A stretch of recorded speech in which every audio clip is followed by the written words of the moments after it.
if you do not have some sort of therapy before you get into marriage, then you're basically going to a disaster. If you are dating right now, you're not in therapy, go right now, just book a therapy session. Know yourself, know who you are. People don't know who they are. How do you guys even date? Do you see this? Not every singer is going to be a singer. Sometimes it's just for your gift to yourself. Your gift to yourself. You know what I mean? Stay aside. My therapist says to me, who she is to me is a blind spot revealer. But what a blind spot revealer does, they'll see what you see the road where you're traveling on. They're able to tell you the potholes, the things which are stopping you from reaching your purpose. We're for the same. How dare you? Yeah, no, we're both. How dare you? Point in the finger, right? Put hands up in it. I can't do my boy out here, man. You can't really see how you are until a mirror is held up and you expose and see the worst part of yourself. Until you confront the worst part of your nature, I don't think you can truly be free. So people say something like, oh, you're no good, you can't do this. And that's like a hurdle in their life, which they can't get through because they're thinking, so-and-so said this about me 10 years ago now. And they don't even realise. Yeah. Good morning, good evening, good afternoon. Hello, people. I don't know where you're tuning in from, but listen, you're going to enjoy it regardless. Come on. My name's Jonathan. I'm one half of the Purpose-Led podcast. We also run events and all this other kind of stuff. You can find it on our channel. Trust me, you're going to like it if you like personal development and mindset and such. I run a business full time, and that is a personal branding and podcasting agency. Come on. I just changed around the way I was saying it because people were getting confused before. But anyway, that's what I do full time. And I also run a podcast with my brother and events and all that kind of stuff full time. And this is him. Talk to them, broski. Who are you? Yes, people. Good afternoon, good evening. It's that time of the week. It's that time of the day. It's purpose-led time. My name is Robert Klutse, aka the People Champion. I'm a project manager by day. By night, I'm a podcaster with my brother. Run events. I do speaking. And also, I'm looking to get into, not even looking to, I'm getting into public speaking. You're into I'm already into it. Yeah, you're already there. I'm already into it, to be fair. But today, we've got an absolute bang of an episode. But before we go any further, it's essential that we introduce the person properly. So as you guys know, you know how we do it here. We give them the WWE introduction. Why? Not we, you. Give them the WWE. You we together, but you do it. Baby. You know what I mean? But yeah, introduction time. Okay, so the guest on today. Actually, before I even go to it, this episode here, I'm looking very, very much forward to it. Reason being is because it's a complete different type of episode. You understand why in a minute, but let me explain beforehand who this is. So this person here, she is a serial entrepreneur. Taking in or amassing serious amounts of money. She's doing really well for herself. She's a therapist, she's a consultant, she's a coach, and also she's a speaker. And a speaker, actually, by the time this comes out, this episode, she would have done her first TED Talk. So guys, wish her some favor in the comments below because she's doing amazing things. And as I said beforehand, we said she's a therapist. The reason why we're looking forward to this episode today because we're going to a different realm today, guys. We've been wanting to speak about this. We've been wanting to speak about the mental health and the therapy side of things, but we don't believe that we are as clued up in this area as we are in other areas. And we want to speak on the things that we know because that's where we can speak with authority. That's where we can speak with authenticity because we know those topics, right? We've done the research. But with this one, we ain't done enough research. You see what I'm saying? And we have someone who has done the research. Many years of it. Many years of it. Do you know what I mean? And without further ado, Miss Ngozi, how you doing? I'm good. I can't wait. I'm excited. Come on. Guys, just to be completely transparent, basically, we were flowing. What we flowing? We were flowing, man. Flowing. See the Atlantic Ocean, flows, just flowing, man. Like a yacht. You see the ones there? We're just flowing nice. Like a yacht. Like a yacht, bro. Picture Monaco. In fact, no. Picture Abu Dhabi, flowing. Abu Dhabi. Sun on your face, looking good. The sun's kissing you. We were flowing. Easy. Bon appetit. Bon appetit. We were flowing, man. But guess what? SD things, technical difficulties. Yes. It's live, 2023. It Come happens. But as I said, this is take number 2. So Ngozi did give us a planner. I'm not gonna open it again because I'm gonna open it. You're gonna open it again? Yeah, 100%. We've done so, it. Matter of fact, anybody who wants to come on as a guest, this is the new barometer. Set the precedence, yeah? This is the new barometer. Yes. You need to bring us a gift, yeah? Come bearing gifts, and then I'll say we'll go into the podcast in a good beat. You know what I mean? One thing we spoke about beforehand when we did take 1. Yeah. Was that you said like despite the success you had in your business, this actually was a business you did. Yeah. But didn't succeed. Yes, exactly. Talk about that, please. So I think it's important to recognize that in a lifespan of an individual or an entrepreneur, you're going to have successes and you're going to have things that, let's say, are not as successful. Definitely. And what happens is that we only highlight the successes, right? Yes, oh my God, you achieved this and you achieved that. But we don't talk about these elements. And that does a disservice for people who experience the lows and the quote unquote failures and feel like, okay, well, I'm not as successful as that person, right? So I think it's important to understand that there'll be things that you do really well and there'll be things that you don't do really well. Yep. And it's all part of life. There's a beautiful quote that I love that says, success and failures are both imposters. And I think what that means to me, someone said, I'm not defined by my highest achievement, nor by my worst achievement. Right? I'm defined by what God says I am. Wow. And I think it's important because in my highest successes, it's very easy to get sucked up into that. Yes. And it's very easy in the lowest to feel like your life is not worth anything. But if you understand whether high or low, God is not judging you accordingly. He's judging you by how you steward the gifts that he's given you. That's what's really important. So I think it's important to say that, yes, this is a business that I paid 10K, didn't make it out. But the learnings that I made from that was something that was invaluable. And now I can gift people that and people's face. And then I know that if I had marketed it properly, if I had spent a lot of time, it would have made money because everyone loves it. So it wasn't the issue of the product, it was the marketing.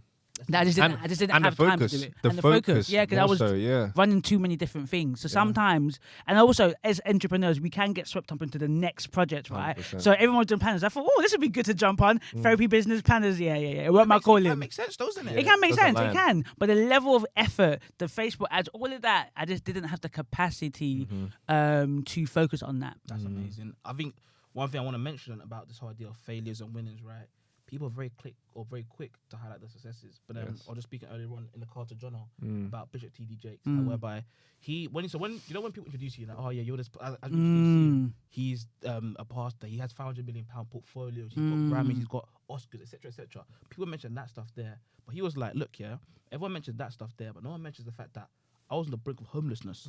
I had a child to feed. I couldn't feed her. And like no one mentions that bit there, but everyone mentions the highs, but not the lows. Everyone mentions the peaks of the valley, but not the bottom of the valley. But for us to get a complete, transparent idea of who you are as a person, you have to talk about those bits there. And it's also the character of the person. Yes. Because the thing is, you can say all of these different amazing things, but some people have got terrible character, 100%. Right? And it's the character that's really successful. So it is sad that we live in a world that is all about, people's achievements, because there's people doing so amazing, they just don't want to be seen or known. Yeah. The hidden gems. The unsung heroes. There's a lot of them. It's a lot. Talk about unsung heroes, people behind the scenes. Let's go straight into it. I believe personally, that was a lovely segue. Thank you so much. I believe from my personal experiences, you see, they say like not all heroes wear capes. Yeah. See therapists, right? They should be caped on caped because you guys are the heroes. So let's get straight into it. Why should someone start therapy? Why should someone even go to therapy in the first place? Why should someone not start therapy? Is that a rhetorical question? Is that a question to me? You could do. You could answer it. Why should someone not go to therapy? Yeah, why should someone not go to therapy? Maybe they believe that they're fine and they don't need the therapy and they're doing all right in life as it is right now. That's one thing I would say. A lot of people say to me from personal experiences, I don't have the time for it. Big one. I'm scared to unlock that jar. Like, that's happened now. I don't want to go back there. It was traumatic. It was painful. That's what a lot of people say to me. I don't want to go there. That's one of the reasons why people say, nah, therapy is long. So I would say this, right? We talked about it when the thing cut off, that therapy, everyone should experience therapy. Everyone should have access to it. The reality is not everyone's going to. And I think we've got to be honest in life, is that to go therapy, you need a level of courage. Let's talk about that. You need a level of courage to say, I don't know who this person is. I'm paying you for your time. And somehow within our conversation, I'm going to heal. How does that even make sense? How does that work, right? But you're doing the process 2 months on and you're seeing like how just talking to somebody is making you think differently, see things differently, understand yourself differently. Context. But that takes bravery. Context. She was saying 2 months. I've been doing therapy for the last 2 months now. And I said rightfully it's changing. It's absolutely changing my life. So yes, back to what you're saying. Sorry about that. Yeah. Let's give context. I think there is a level of bravery in that. And I'm going to be honest, not everybody's brave. Yeah. The person that says that they're scared to open that jar, if they're not being honest with themselves if they say they're actually afraid. They're actually being afraid. Because if you are in a search of your purpose, if you're in the search of being given your most potential, anything that can potentially unclog your potential, you need to look at that.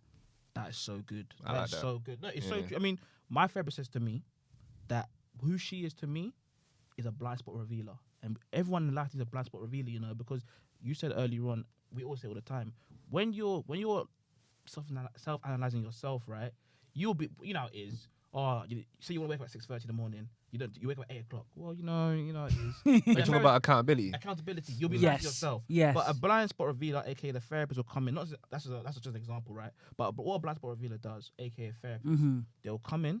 They'll see the road where you're traveling on. Like, say you're in a car, they're able to tell you the potholes, the things which are stopping you from reaching your purpose. And I think that's such an important point of therapy. Which Definitely. And I think it's important to say that if you're trying to analyze yourself, with what measuring stick are you analyzing yourself?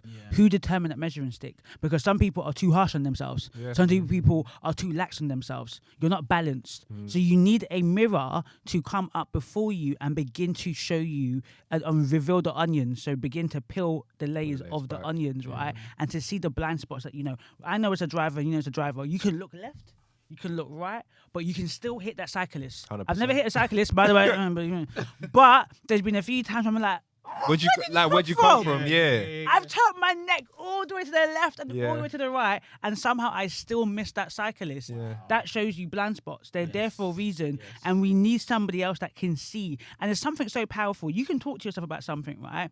But when you say it out loud to another person, it sounds different. You're just thinking, oh my God, is this what I'm saying? It is crazy. And it shows you the power of the insulation. People are insulated in their thoughts. They're insulated. They're just thinking the same thing. Basically, we talk about echo chambers, right? Yeah. People have their own echo chambers in their own mind. Yeah. Their own Like somebody might say like, I think I'm just good. I can chat to anyone, and everyone's like, oh, you're the worst person to talk to. But they can't see it in their mind. They have good conversations with people. And someone says, no, that's not how we're seeing it. You're kind of abrupt. Wow. You're a bit abrasive. Yeah. And people are shocked. So if you ever give feedback to someone's shocked, like, what? Like, is that how I am? You can't really see how you are until a mirror is held up and then you expose and see the worst part of yourself. Until you confront the worst part of your nature, and you confront that and understand where that came from and how you can heal that part of yourself, I don't think you can truly be free. You can move forward, but you won't be truly free. Wow. So what does it look like to be truly free? Do you think that's unabridged? Yes. Well, we know freedom in Christ, and the whole idea of freedom of Christ is that our old nature has passed away, right? So similarly, in parallel in therapy, I would say that you're unabridged by your past traumas. You're making decisions not by the little child that made decisions in their childhood, because the decisions that we make without therapy right now are all coming from childhood. Stephen Bartlett says it in his podcast. The reason why he goes hard to do what he does is because of the fear of not wanting to be broke. Yeah. Then now that might be a positive thing because it's got a positive response, so we would say it's good, but it comes from a hurt place, a place of fear. It's powerful. Okay, so we didn't really give the context properly. So, Ngozi, she is a very, very, very successful business owner, especially in the area of therapy. She on her LinkedIn, she said this, right, that during COVID, when people's businesses were going slower in areas of therapy, you said that your business will actually thrive more than ever. Yeah. Why is that? And also, before I even say that too, was there a linkage between COVID and therapy? Yes, of course. Yeah. So I think that COVID, because it was such an unprecedented thing that occurred and happened, the whole world was literally shut down. People lost loved ones, etc., etc. People lost their jobs, their livelihoods, right? And then we know Black Lives Matter, George Floyd, all occurred a few months later. So the world was in disarray. The world was coming to a head, was like, what is going on? And I think a lot of people had a lot of time to reflect. They were at home and thinking, what am I doing in life?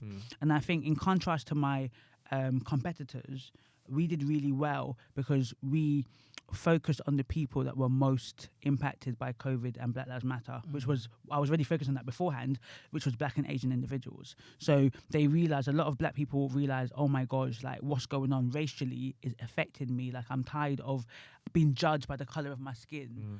I need a place, I need an outlet to talk to somebody. And I want somebody who might look like me as well. So I think that timing was everything. Such a unfortunate and devastating event actually propelled my business and propelled a lot of people's business. They always say the recessions, things like that, global events, businesses are started during those times because you're left in a situation where you either crumble or you build up. Mm-hmm. And that was the situation occurred. A lot of counselling services closed down, so I subsumed a lot of their work because they were not able to transition from offline to online, right?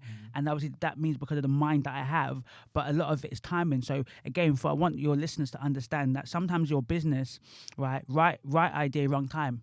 So for example, I mentioned before that the Deliveroo founder said that he had this idea of delivery when he came to the UK 2002, 2004, but he could not create the Deliveroo app, what we have now, until Steve Jobs, another mind somewhere else, had to create the App Store. The infrastructure. Wow. The infrastructure, the technological infrastructure was needed for him to create what we now have as Deliveroo. And then from there we have Uber Eats, we have all these other things showing you timing. He could have forced it. He could have said, no, I'm going to create this thing. And then that could have not done well and he could have done something else. So it just shows you a lot of things in Earth is timing. So if you're wondering, my business ain't failing, ask yourself, ask God, is this what God wants you to do right now? You know what? I've got 2 things to say to that. First of all, what you said there, time in regards to timing. Another thing which is so important, which we very much underlook a lot of the time. What is timing? We also need people there to help us on the vision. Because this guy, this delivery man, he had his vision, but guess what? He needed someone else there on the other side of the world to support his vision. He didn't know who this person was. So a lot of people, we want to start businesses, right? Or you want to start businesses, but you maybe need to team up with someone to do it. Me and John always say, for example, with the podcast, right? Without him, I couldn't do this and vice versa. So it's like it's a teamwork to make the dream work. A lot of people, of course, I'm not saying that you shouldn't do your own businesses because you've done your own business, you're doing very well yourself. But sometimes I still have a team. Yeah, exactly. But I started as myself. You're growing more so now with a team. So sometimes, of course, you could be a solo person, but also at the same time, similar to Mr. Deliveroo, I don't know what his name is, hold tight. But in the same way, he's grown. He was able to grow up due to Steve Jobs making an app store. So please don't sleep on that, guys. Sometimes your blessing could be on the other side of someone else helping you out. So don't be so closed off and be so prideful that other people come into your vision. Bring them in, because you never know how they can help you. And it's not necessarily them helping you out, it's also them just fulfilling what they're supposed to be doing. Yes. Fulfilling their vision. Because it's not necessarily them helping you out. Yes. Right? They're walking in his purpose. Working in and their then finally purpose. you're able to produce your purpose. Exactly. I think that's what's important. If everybody was working in their purpose, you will see a lot more alignment. Yeah. And just to even add to that, you will see a lot of entrepreneurs talk about luck. Unfortunately, obviously we believe in God's divine alignment, but it's important to understand that that's also part of being successful. So if you're wondering why... What, luck is part of being successful? No, God's divine and timing alignment. Okay, right. Others will say luck. Oh, okay. But what they're trying to say is that... Because what somebody was trying to say is that he's met people that are just as hardworking, just as smart, intelligent, but their business has not been successful. Yeah. So sometimes it's not enough just to say just work hard. Yeah. It's not enough. There does need to be these moments, these moments that you think, oh my God, we see them as God's timing, and grace, and favor. Other people will see it as luck or just opportune time, perfect timing. Yeah. But it means that there's something happening that is causing this to occur, right? So it's important to recognize that. It enables people to say to question about what they're doing, right? If there's constant lots of resistance, you got to know, is this from the Lord? Or is this is just not the right timing? Sometimes you got to park something. Sometimes things are birthed too prematurely, right? You can produce a baby too soon, and you're there waiting in the incubator, waiting for that child to develop, right? And same thing with business. Some things are birthed too soon. So we get ideas. God gives us an idea, right?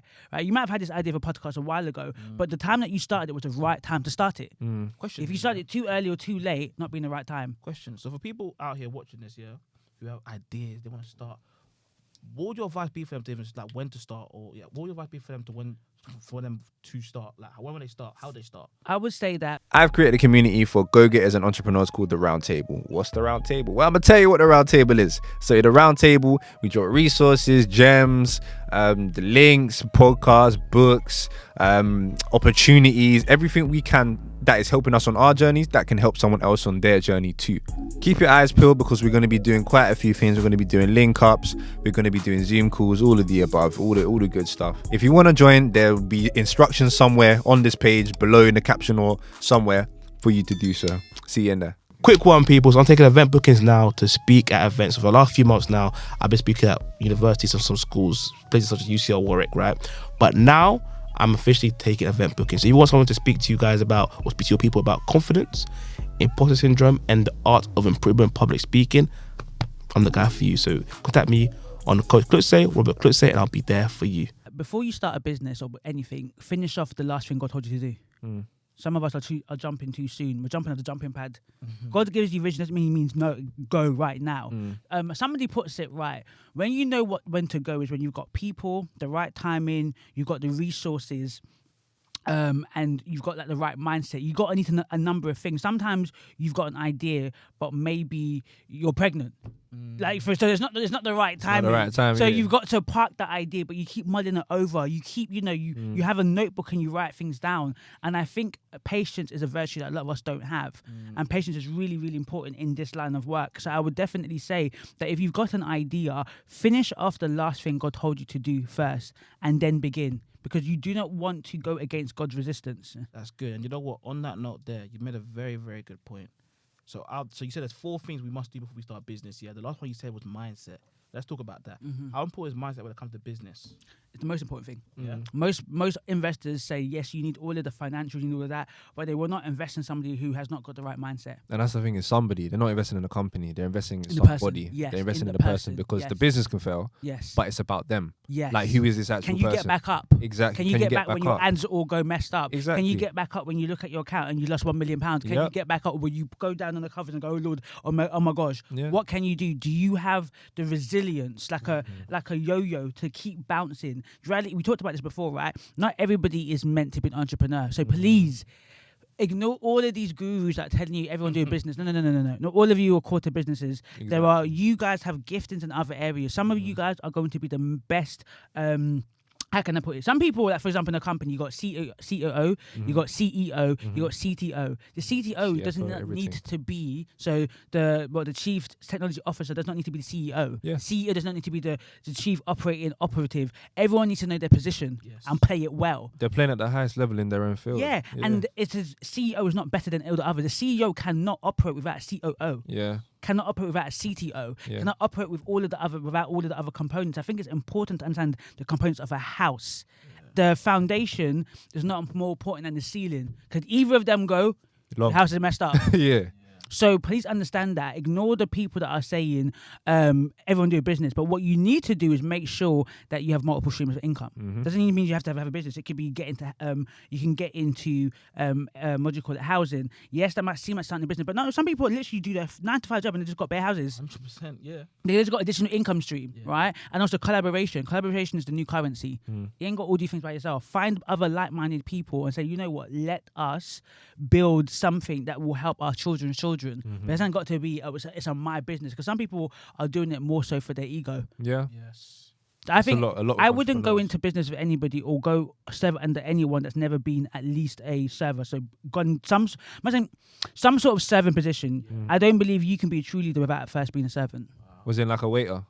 No, I mean, like, some people go straight into business. I get that. So there's some people, but some people never worked a job, going straight into business. Yeah, like never done something where you have been an employee, where you understood the role of being subservient to somebody. Right. Because I think the people that go straight and they're just so entrepreneurial that they feel like they can't be under anybody make the worst leaders. And I've seen it. Well, matter of fact, even just working for someone full time, regardless, part time, full time, whatever, just in a place where you have to work for someone, I feel like that builds your character as well. That builds your character. Because no matter where exactly, you have to follow rules, and you have to. Or some people don't, but you have to follow rules. You have to actually be able to communicate with people. Yes. You have to work on your soft skills as well. Yes. Because they will all help you when it comes to the entrepreneurial 100%. journey too. 100%. They'll help you more than you even know. 100%. Even when it comes to sales calls, when it comes to actually just communicating and networking with people. And then you actually be able to come across a lot better because you know how to come across to customers. Exactly. Right? But then you can actually do it for your business. So that can actually be the testing ground. And running a team. Or being part of a team. Yes. So you know how a team should be run as well. Because I know I've had good managers. I've also had really bad managers. Yes. I also had to talk to some of my managers. Yes. You see what I'm saying? I've had different experiences. So I know what kind of person I want to be, what kind of leader I want to be. And I know there's a difference between a leader and a manager too. Exactly. But you know this stuff by being in the environment. It's not all this stuff can you read from a book. It's something you just learn. That's why I like the guy, the CEO of Gymshark, what he had to do. Oh, Ben something. Yeah. But he stepped down. So when he created Gymshark and it blew and all of that, he stepped down and then he got a CEO and he was basically put himself in different key positions in the company to learn how that works. Oh. And then now he took on back the CEO role. I thought he would have taken, because what some people do is then they'll remove themselves as the CEO because they're being a bottleneck of the company, and they'll actually step down to get someone else who can take the company even further than they took it. That was part of that, but he then stayed in the company and learned the different key roles. I don't know what roles he took, but he learned the different key roles. So that when he became a CEO again of his own company, he understood all of the different operations and functionalities. So I think one thing we'll talk about in particular, from what I'm hearing right now, is one, the importance of being adaptable, but two, the importance of being resilient. And as you said just a couple of minutes ago now, resilience is an essential part of winning in life. I want to ask you a question. What's an example in your life where you've had to be resilient, where you passed that test and it helped you to get to where you are today? I think one of the hardest times in my life was when I was in God's will but didn't feel like I was being purposeful. Okay. And when I mean by purposeful, I've always been driven by a particular goal. But sometimes, in some seasons, God doesn't want you to have goals. He just wants you to be in Him. And that's hard for someone like me who's got my kind of personality type. I need to have something that I'm moving towards achieving. Sometimes God takes that away because that distracts you from Him. That's the hardest time, because I don't necessarily get my identity and definition from what I do, but I get my fulfillment a lot from things that I do. And when you take what I do away, then I don't feel fulfilled. And then I have to learn to be fulfilled in Him, because it's not the things that I do that's really important to Him. It's who I am. And that's been one of the things that I've had to learn. And everyone's different. So some people might be the opposite way because they're just in Him, being and being. Like, bruv, you got to do something, bruv. Do something. So everyone's different, but that was one of my learning things. You know what's so powerful about that, like a lot of people, when they ask them, who are you? They describe what they do. Rather, who actually are you? I do that a lot, yeah. But then that's the question that people are really asking, though. What? If they say, who are you? Like, do you know what I'm saying? If someone's come up to say, oh, who are you? I would say what I do, and you know what I'm saying, the ventures that I run. But then that's what people expect to hear. So what would you say? I would say, oh, who am I? I'm Jonathan. I run I do Is that who you are? Is that what you do? But that's what I do. But then that's just the organic answer. That's just a natural answer, I'd say. Well, what would you say to that question? Who am I? You would say child of God. Child of God. Yeah. I'm a son. I'm a man of ambition. A man of purpose. A man pursuing something, not nothing. That's what I've got so far. I feel it's okay, to be fair. I feel that's okay. Yeah. If I asked you, I normally say like who I am. So I usually say I'm a wife, I'm a daughter, a kingdom ambassador. That's what I'm say. Partly I always say it because, like I said, because being a therapist allows me to know what a person's really trying to say. So usually I either do the opposite of what I think you're asking, or I do what you're asking but you haven't said. So sometimes they say, who are you? They actually mean like your identity. So I give them that and they go, oh wow, you didn't answer that. And I was like, yeah, because I can tell you want me to answer that. I can then tell if somebody's asking me like, no, what do you do? So it's because I've learned to tell, but I give them the opposite because it makes them think and go, right, like I thought you were going to tell me what I do, and it makes them think, yeah, it's true. We get our identity from what we do. So it just depends about how I want to flip the script. I think that's so powerful. Yeah. So talk about that. You said you're a wife, right? I've always thought about therapists. Yeah, how do you guys ever date? Do you see this guy? Yesterday when the phone, us three, and I said I don't want to talk about this because I know he's going to try and get onto me. I didn't say anything. What is it? He just loves speaking about relationships. It's that kind of guy. Yesterday, where were you, bro? Anyway. Okay. Ain't gonna do no exposure out here. Okay. Because it was like a Valentine's Day related event, right? Oh, was it the Word on the Curb thing that I saw you guys? Yeah, Word on the Curb and Gen Z Club, okay. and someone recommended us to be a special guest. Okay, So but how was it though? It was calm. Okay. It was actually calm. Do you know Hayley Melinda? Yeah. Her and Sterling, they were Okay. speaking there, and then we've already, I don't know why he's raising his eyebrows, because we had them as guests, right? We had Hayley as a guest, and then Sterling was speaking as well on stage, and it was nice to hear from them. Yeah. But then I was actually working at that building because I have a membership. My business. Oh, business. I thought you meant like. No. I have my business, right? So I was running my business. I was fighting fires in the little workspace, and then they had their thing going on. I was like, okay, let me put my head in, and I was there for Sterling and Hayley's. But it was good to hear. You know what I was saying? So that's the context behind what he was saying. Yeah. And he said he would come, but he didn't come. So You follow. Okay. Lifting holy hands, yeah. I was at a Valentine's Day church thing, so I can't. Like, we're both on the same. How dare you? Yeah, no, we're both. How dare you? Point in the finger, right? He didn't even include that. Hey, guys, He just said he was at church. He just said he was at Put church. my hands up in it. I can't leave my boy out here, man. I snaked him, but I'd get him back. Bro, I love you, man. I love you too. I'm sorry, man. Anyway, back to what I was saying. So, yeah, how do you guys even date? Because I'm thinking myself, like, my therapist, she knows, like, what I'm thinking, how I'm moving. So when it comes to a guy now, you're probably thinking, like... And you know what's so funny? Yeah, this is the interesting part where you're at, because you feel like she knows you more than you know yourself, but she doesn't know you much at all. Like, my client, you know yourself more. She just is enabling you through your own words to understand yourself more. So it makes you feel like she proper knows. Right? Because therapists or people say, "Oh my God, how do you know him?" I'm like, I am not a psychic here. I'm not. God is not giving me a word of knowledge in this moment. Like, it's just, do you know what I'm saying? I think I said it to you yesterday as a banter. I said the reality is that you can know. You can be very aware, but it's different. Friendships, to a degree, is different. So with friendships, I'm very much aware of friendships and stuff. When you add romantic relationships. Wait, sorry. What do you mean by aware? You're aware of what they're doing and why they're doing? I'm aware of what I need and what I want, right? Okay. In general, in my In a friendship. relationships, Okay, right. In all relationships, Okay. right? But romantic relationships has an extra element to it, and also when you're in marriage. So you would hope, and yes, to a degree, I'm sure some therapists have a really good relationship with their spouses, but unfortunately, that isn't always the case as well.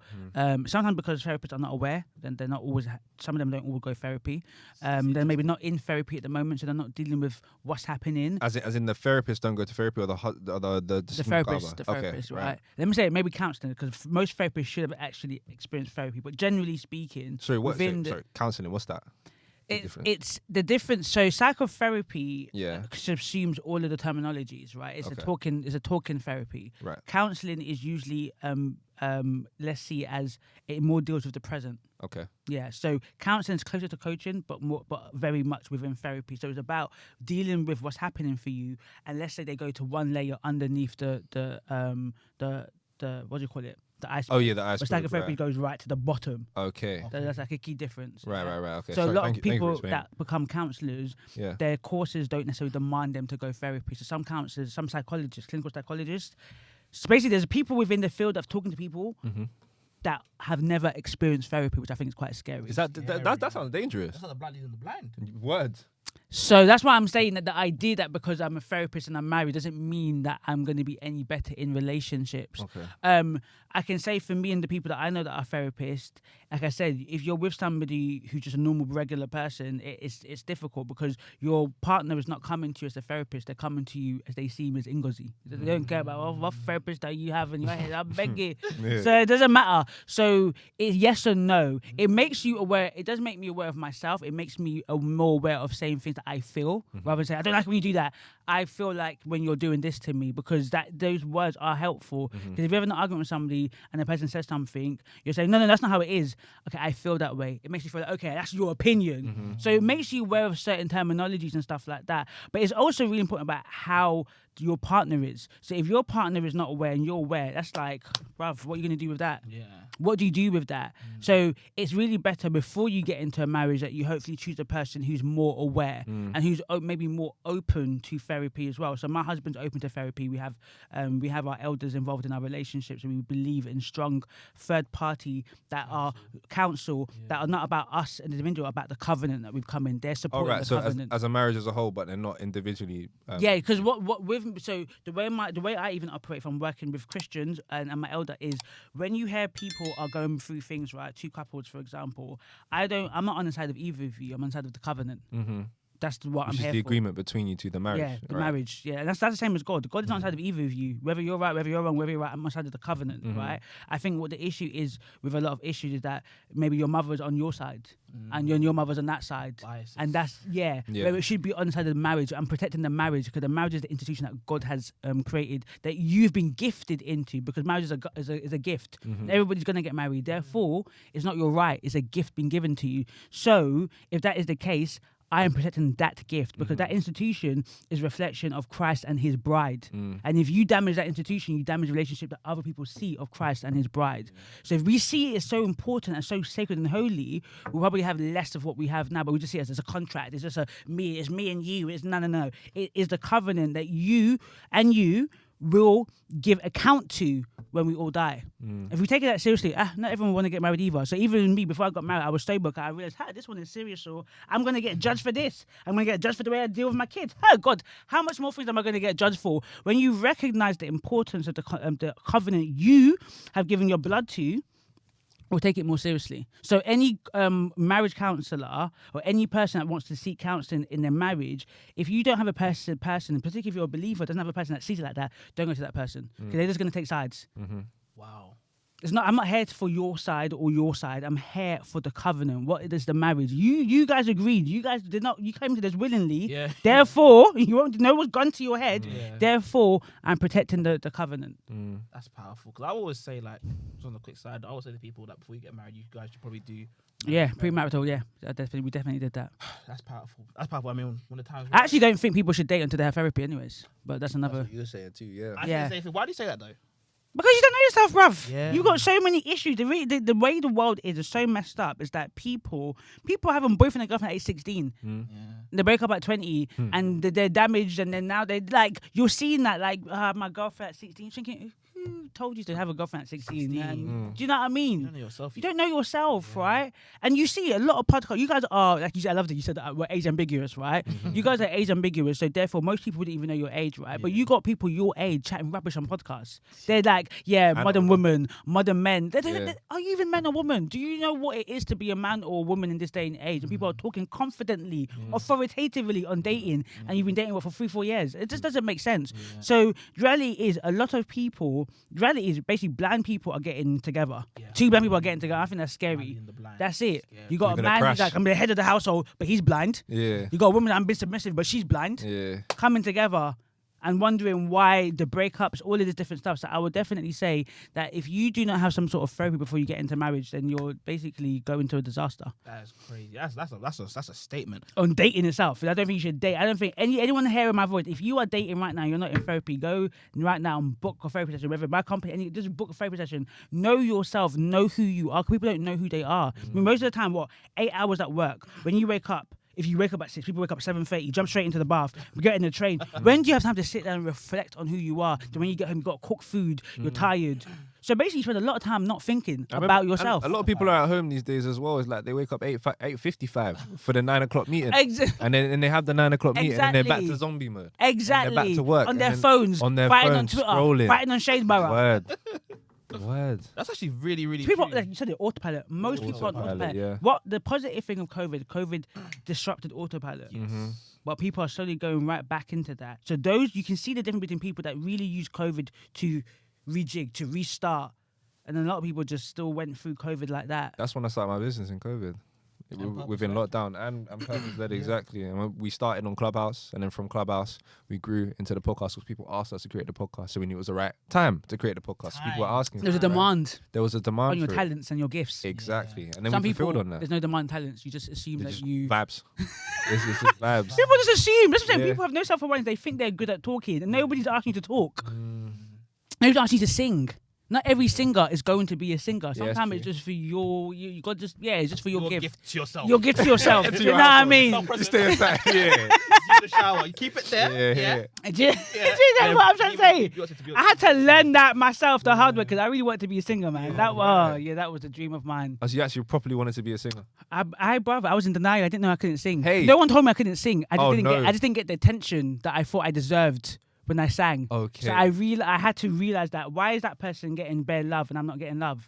So you and then when I recorded my voice as well, and it took me a while but I didn't believe that was me though. But I thought it was a twin. Bro, if I had the twin in it, I didn't be like, I was like that. So it took me 3 years to realize I couldn't sing. From year 7 to year 9, yeah. Wow. Yeah. At least you learned it early, because some people will still. Thank God, I didn't go on X Factor. That would have been a bit mad. Let's talk about that then, because obviously X Factor is a stage. People are there.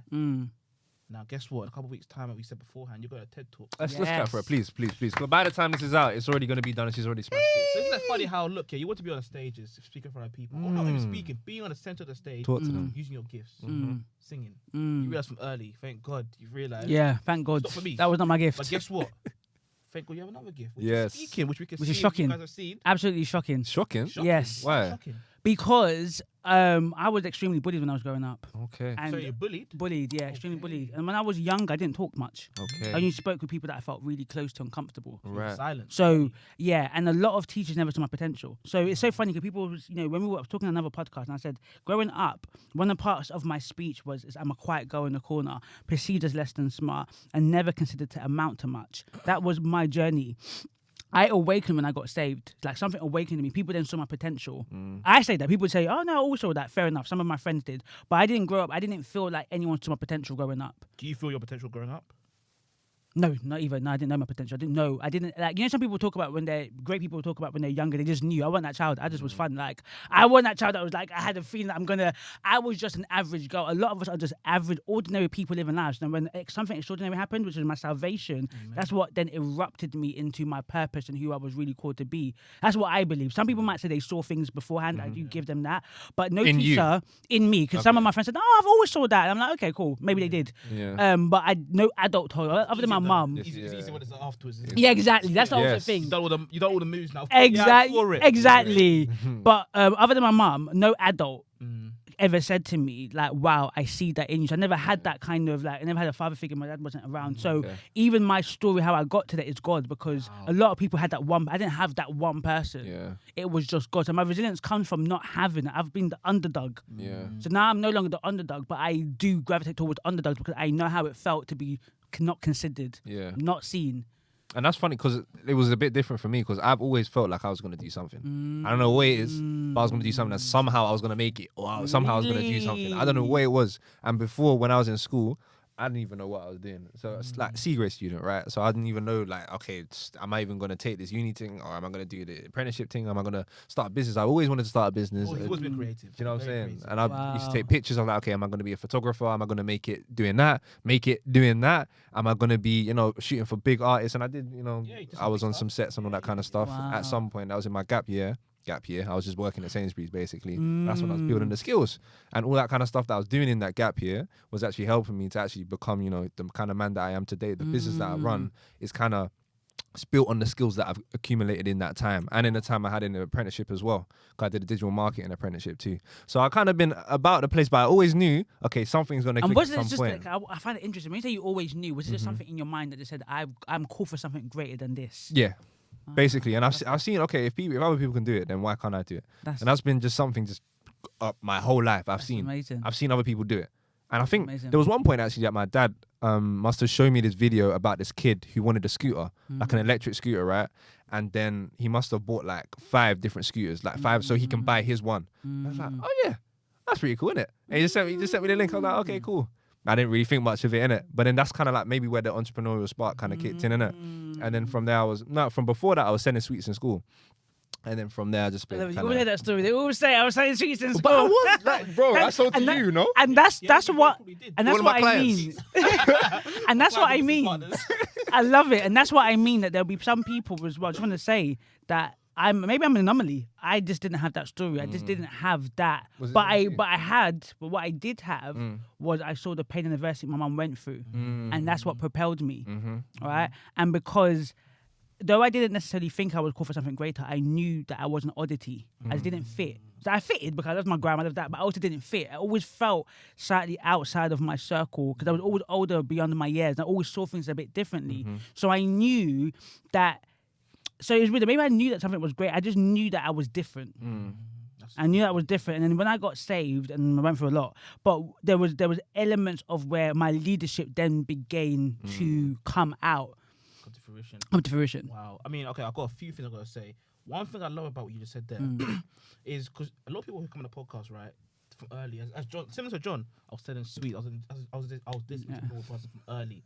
I love your story there, yeah, because I always said, like, I wasn't the same way. I wasn't the entrepreneur person from early, but I'm going to that realm now.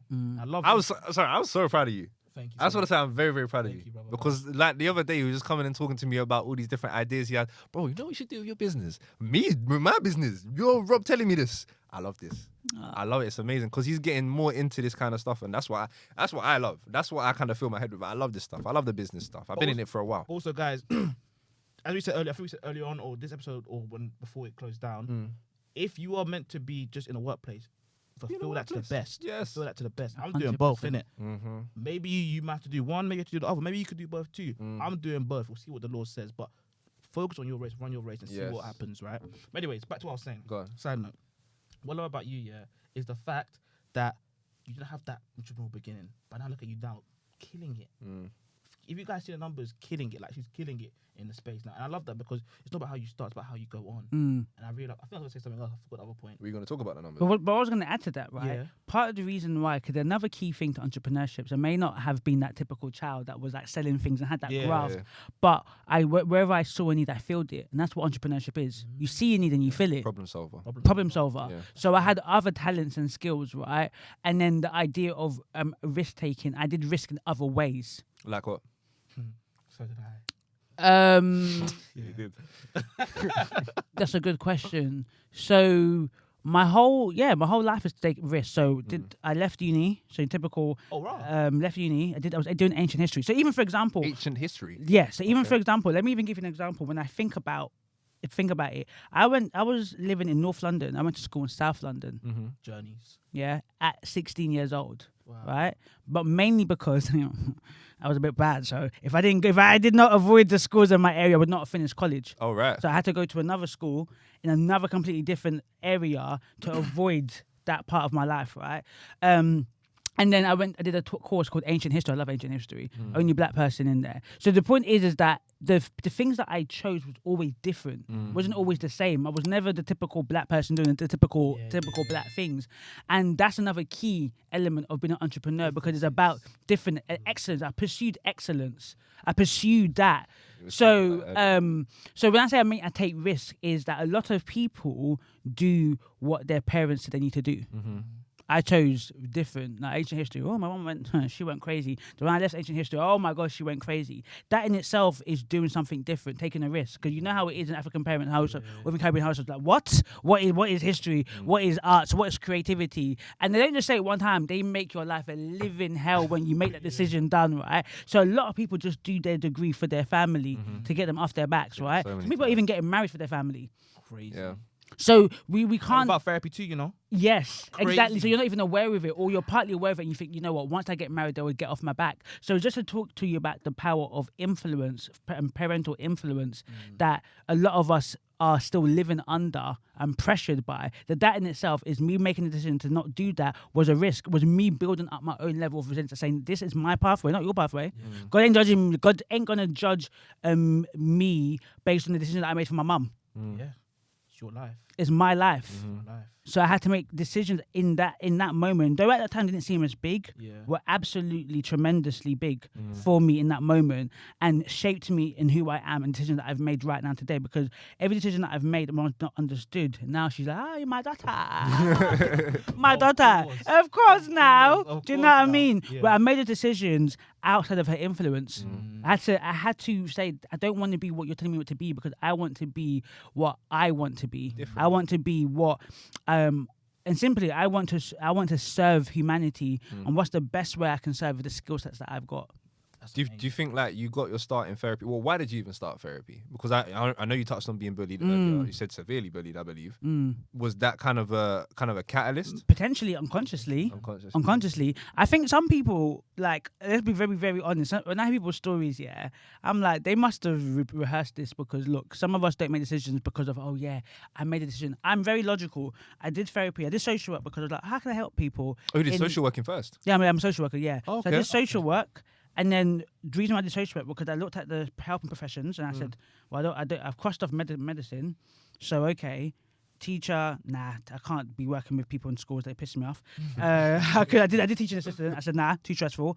I basically said, but you youth tried worker. it, though. Yeah, I was a TA. Yeah, See, but that's something I want people to take as well, please, because people often think, yeah, I might try that. No, I might not. Yeah, and they'll never try know. first. And I started working at age 15, 16. So I've been working at a very young time. I've tried different things. Yeah. And that's the thing. People, I saw a quote about that, but continue talking. And I feel like, I think there's, I can't remember what the stat is, but I think people regret more the things that they Did didn't not. do than rather the things that they did. do. That's it. Yeah. So I'm glad that you actually tried that out, so you actually knew, rather I did than youth thinking working, what if. I did all these different things, and I realized Yeah. like, what makes the most money within this area as the social work. Okay. So I went to social work. Then psychotherapy was like, oh, I want to know more deeper about people. So I did psychotherapy. There's only when you look back and you go, oh, I can see how God led me doing that trajectory. Because again, psychotherapy is a white middle class profession. I was the only black woman in my class, only black person in my class, in my training. Yeah. So other than my social work course was quite ethnic, everything that I do, I'm always the minority within that.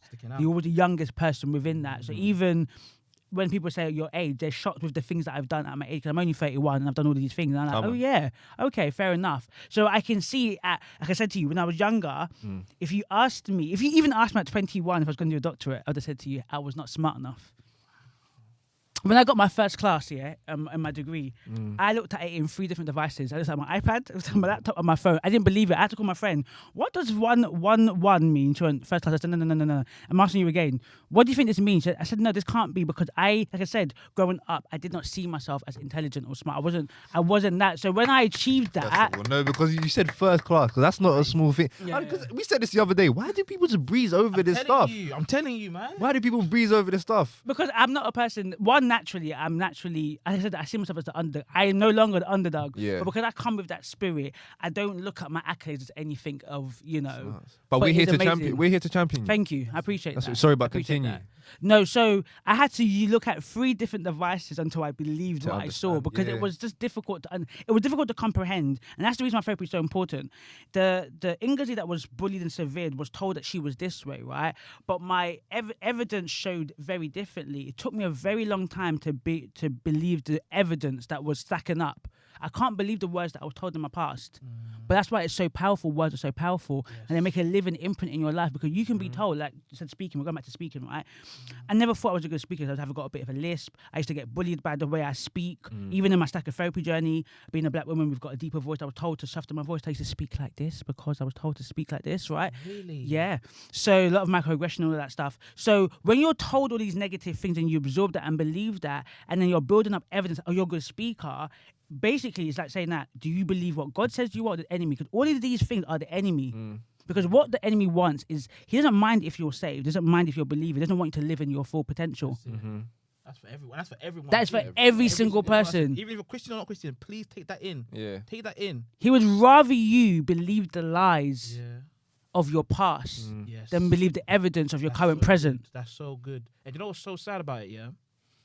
Christian or not Christian, yeah? So many people they're living in their heads. They're living in their heads from the things people said to them in the past. What do you mean by that? Me and Joe were talking earlier on today, yeah? And I said, yeah, we need to be so intentional about our language. Because end of the day, with the tongue is life and death. So from early, people are living off prophecy people said to them from early. And because of that, they're kind of like prohibiting themselves against the next point of their lives. So people say something like, oh, you're no good. You can't do this. So now it's like a hurdle in their life, which they can't get through because they're thinking, so-so said this about me 10 years ago now. And they don't even realize. Yeah. They don't even realize. If you think about it, I know you said that most of your friends you're doing well, but if you think about maybe your wider circle that you kind of know you're not close to, and you know, why are they so stuck? It's probably because of the things that they've been told to in their past, or the beliefs in their household. Sometimes, look, we love our African families and Caribbean families, but sometimes they don't feel you can even go for that. Don't try to be, don't be too ambitious. You got some that are very ambitious to the point where the expectations is even too much. Like, you got to be a doctor, A's, right? They had negatives, but you even got those, why are you even trying to get an A? Just try and get a C. Just try and get a B. Just try. So people are living with constantly different expectations, and they're confused. Do you know what was nuts? We spoke, because we're going to be speaking at a couple other schools, you know what I mean? Clap for us. What? We're speaking at a couple other schools. We're going to be going to university soon as well to speak there Yes. too. But in the school that we're going to, But we do a few things, you know. couple things. Yeah. Here and there. Wow. Yeah. You know what I'm saying? A Honestly. little bit that, a little bit Little that. bit, You know what I little mean? bit. I dibble, I dabble. Yeah. We dibble, we dabble. Come on. You know Look what at that. Look at what this podcast did, because of the demand place, because you used an opportunity. Well, what Clubhouse got big during the pandemic, right? Used opportunity. There was a demand place on that. Look at all the things that's happening now following that, because you listen to the Lord. You could have said, no, I don't know this, put it in there. Look at you now. Yeah. Events. Come on. More Unis. schools in future. Yeah. Unis. Yeah. Wow. And in the school that we're going to, what I'm saying, is we were speaking to one of the teachers that works there, right? And then she said that the kids lack a lot of ambition. And this is a constant theme that we're hearing in like a lot of these schools, right? And she said one time a kid came out of the careers office crying. I said, okay, well, why is he crying? What happened? He wanted to be some sort of, I don't know, cyber engineer or something like that. I don't even know. But when he went into the careers advice office, he came out. Well, when he went in there, the person said aim lower. They said aim lower. The teachers in to the the school are kid. saying this, you know. Teachers. No, career. I've never heard good things about career careers advisors at all. advisor. I've never heard anything good from career advisors. I ain't gonna lie. Yeah, even teachers. crazy. Some teachers. Yeah, I don't know. Some teachers don't do a good job, boy. If one. You be the TA, so you probably know more than us. Yeah, no, just say yeah. Teachers, you know, let me give them reality. They got a hard job. They're trying to manage so many different Understaffed, factors. underpaid. Understaffed, underpaid. Yeah. They're working till God knows what time. Yeah. Marking all of this different stuff. So they don't have time to see somebody and pull out greatness from them. And people don't appreciate them as well. They're not appreciated. They don't Parents appreciate appreciate them doing COVID though. They recognise doing COVID, imagine. but they are not able to. And they maybe shouldn't be the only ones doing this, but they're not able to pull the greatness out of them. Yeah. Only a few of them can, if they have the capacity to, right? resources And the resource to. Yeah. So that's why we need a village. We need people. So that's why if you're listening to this, you've got a younger brother, you've got a younger cousin. Speak life into them. Yeah. Speak life into them, because a lot of these young people, the social media is speaking death into them. You've got to speak life to them. And if you like that podcast, well, you're in luck. Part 2 will be out next week. That is 7 days away. Stay tuned, people. Stay locked in.